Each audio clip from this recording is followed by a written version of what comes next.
defender a democracia, estão destruindo a democracia a título de defendê-la, pô. E cada vez mais claro isso para todo mundo. Tanto é que hoje, grande maioria dos brasileiros enxerga a grande farsa que foi a condenação do presidente Bolsonaro. Ele foi julgado por seus inimigos e eles estão se achando no direito de escolher quem vai ser candidato a Senado, quem vai ser candidato a presidente, quem vai ser candidato a deputado, né?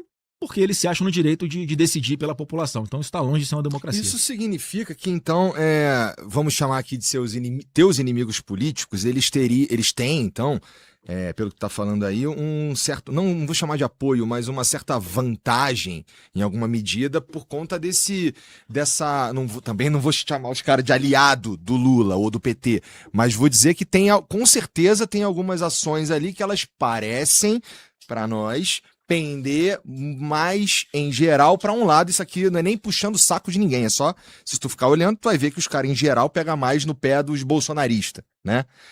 Eu tô falando aqui da primeira turma, né? Mas, pô, tu não consegue, pelo tempo que vocês têm de política, por entender o jogo e tudo mais, tentar dar uma igualadinha nesse jogo? Porque tem uns caras lá também que gostam mais de você que do Lula, não tem? Olha, se tem, não estão tomando decisões a meu favor, né? Você imagina se, olha só, por exemplo, essa ação que foi feita contra o presidente do PL, o Valdemar, né? Acusação. Ele pediu para deputados para colocarem emendas em alguns lugares em prefeituras que conseguiriam executar as emendas. O que tem de ilegal nisso? Nada.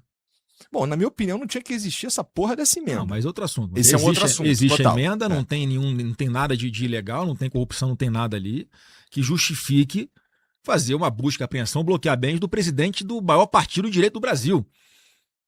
Quem foi que tomou essa decisão? Flávio Dino. Você acha que ele faria isso com o presidente do PT? Por que ele está com esse inquérito aí investigando emendas parlamentares e não sei o quê, e as ações são sempre com deputado de direita? Não tem deputado de esquerda fazendo merda? Deve ter. Eu diria que tem. E aí agora, para fingir que ele é um cara isento, ele vai e oficia todos os presidentes de 21 partidos para informar o que é isso. Cara, não tem nem crime. O cara tá ali tentando remexer só para justificar qual a consequência disso, Igor? É óbvio que perante a opinião pública é um desgaste. Com certeza. Você acha que é todo mundo que entende que não tem nada de errado? Fala, porra, tá vendo? É os caras do PL, é o partido de direita, aí bota na mesma prateleira do PT, cara. Essa é a intenção do Flávio, ministro comunista, comemorado dessa forma, né, pelo Lula. Pela primeira vez conseguimos colocar um ministro comunista no STF, a palavra dele. Então assim, ele está lá a serviço. Qual é o objetivo dele, Igor? É destruir a direita, destruir a igreja e destruir as famílias. Essa é a mentalidade de alguém como ele, que foi do Partido Comunista do Brasil, e um cara comunista convicto. E, infelizmente, aquela promessa que ele fez quando foi sabatinado no Senado e deixaria de ser político quando sentasse na cadeira de ministro do Supremo e passaria a ser um juiz, ele mentiu. Ele está atuando como um agente político. Infelizmente, essa é a verdade. Essas sabatinas aí também, né, meu irmão? Com todo respeito, né? Com todo respeito, senador. Os senhores são muito ruins nessas sabatinas aí, cara. É verdade. Ó, a gente tá aqui reclamando do STF, né? Os ministros do STF, eles são indicados pelo presidente. Mas eles são sabatinados e aprovados pelo Senado. Sim. Então, a gente reclamar de um cara que tá lá, que, porra, vocês que botaram, irmão... Que, vocês viram que eu votei contra, eu né? Sei, na parte votou contra. Mas o Bessias, por exemplo. O Bessias só não foi por causa do momento político e eu e você sabemos disso. Porque o nome dele é um nome muito ruim. Mas eu e você sabemos... Não, mas ia ser o quarto amigo que o Lula ia botar lá. Não, mas eu e você sabemos que isso importa pouco. Não, mas não importa pouco, não. Não importa pouco, não. Na prática, não. Por quê? Na minha opinião, você que sabe, porque é você que tá lá. Não, eu vou te falar. Tá, então vai. Não, é o seguinte, Igor, é óbvio que o perfil do cara que é indicado influencia.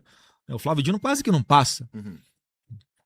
O Messias, especificamente, foi uma resposta do Senado do seguinte, olha, não dá para o Lula botar mais um quarto que ele ia indicar durante a gestão, o terceiro, melhor dizendo, o terceiro durante a gestão dele, que vai ser mais um amigo que ele vai colocar lá, que ele prometeu na campanha que não indicaria amigos. Não sei se você lembra um debate com o presidente Bolsonaro, né? Falou, eu lembro que não ia ter, mais orçamento secreto. Supremo como você botou. E Bolsonaro não botou amigo, botou pessoas técnicas lá e que não fazem perseguição política com a esquerda. Ele botou pessoas que estão perseguindo a direita e o Messias é mais um. Se vão lembrar que o Messias é aquele cara que pegou o ofício lá da Dilma e vazou o áudio. Aqui, ó, o Messias está a levar para você Pra você tomar você posse. virar ministro Uhum. para, né, se tiver alguma coisa contra você, você mostra que Uhum. você, né, tem foro privilegiado, né, então não vai poder ser preso, enfim. Então é esse cara que se prestou esse papel. Tem que Então, lembrar. em função disso, também houve uma articulação e ele não foi aceito. Agora eu concordo contigo, o problema é do Senado, o Senado que não fez o dever de casa. A competência para fazer impeachment de ministro é do Senado Federal.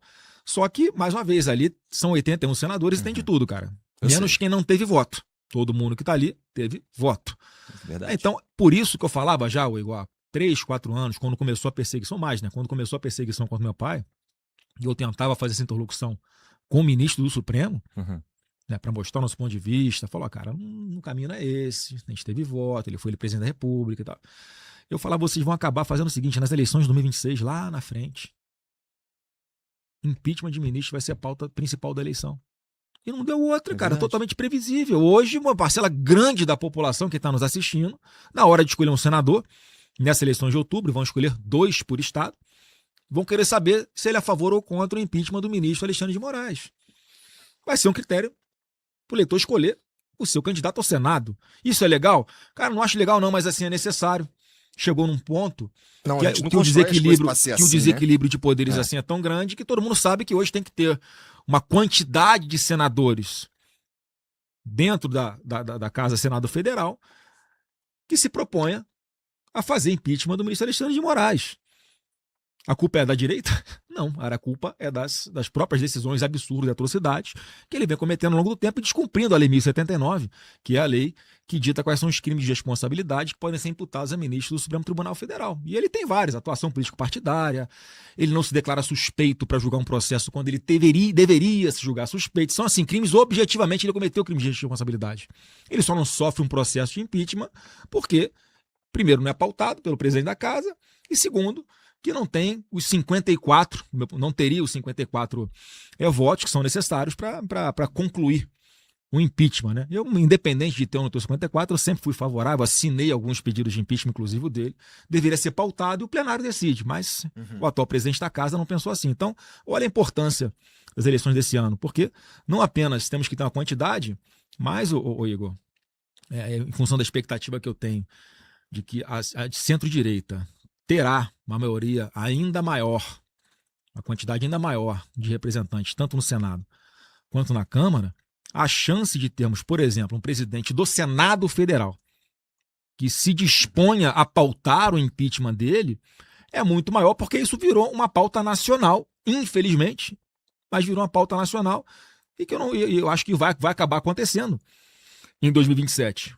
Com uma maioria de senadores sendo direita, com o presidente da casa que entenda que tem que cumprir a Constituição e a lei, paute o impeachment dele. O problema é que provavelmente o que tá lá vai ser reeleito, né? Não, mas é que tá. Já começou a campanha. Não, mas é tal. o seguinte, Igor, agora o Senado renova 2/3 da sua composição. Tá. São 81, ficam 27, que já estão lá. O restante, os 54, são renovados. Então tem uma chance grande de aumentar isso aí. Enfim, eu estou fazendo um exercício com você aqui de o que eu acho que vai acontecer a partir do ano que vem, por causa da conjuntura real que nós temos, né, de um total desequilíbrio. Eu sempre falava assim, eu acredito numa autocontenção por parte do Supremo, eles próprios conterem os excessos. E que não aconteceu. Perfeito. E aí, a gente então vai caminhando para uma eleição que a última pesquisa que eu vi mostrava ali que num segundo turno tem um empate técnico. Foi uma pesquisa de anteontem ou de ontem, alguma coisa assim. E assim, se tu fosse, assim, você falou que será candidato à presidência da República, mas como tu ainda não pode pedir voto, esse cenário de segundo turno é perfeitamente esperado para vocês, eu imagino. Mas a gente está vivendo em 2026 tem vários outros candidatos muito mais alinhados com o espectro que a gente chamaria de direita, do que, por exemplo, quando a gente pensa em esquerda, eu só consigo lembrar do PT aqui, na real, né? Então, à direita, a gente tem aí, ou mais à direita, a gente tem o Zema, a gente tem o Caiado, a gente tem o Renan, tem uns caras, tem, sei lá, Augusto Cury, tem uns caras. E como é que tu vê isso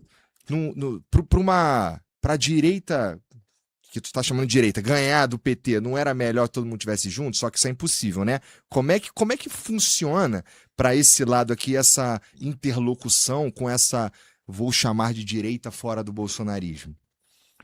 Ô, Igor, os partidos têm direito a lançar os seus próprios candidatos, né?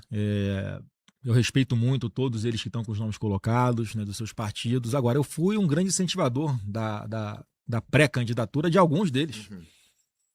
Teve um que foi lá na minha casa conversar comigo, achando que eu fosse demovê-lo de ser o candidato a presidente. Eu falei, não, cara, tu tem que ser candidato a presidente. É importante, vamos pro debate lá. Eu acho que é mais uma campanha mostrando como é que tá horrível, desastroso esse governo do Lula. Nos debates, a gente vai poder, Uhum. né, mostrar para a população que o Brasil não aguenta mais 4 anos de PT, o Brasil quebrou. Eu fui incentivador de alguns, no plural deles. Né? Mas agora parece que, não sei se é orientado por marqueteiro, entram numa de querer atacar o candidato, o pré-candidato que está nas frentes nas pesquisas, o que as pesquisas hoje, não apenas essas, se você fizer olhar todas as pesquisas, a tendência qual é? A tendência é ter um segundo turno entre o Flávio Bolsonaro e o Lula.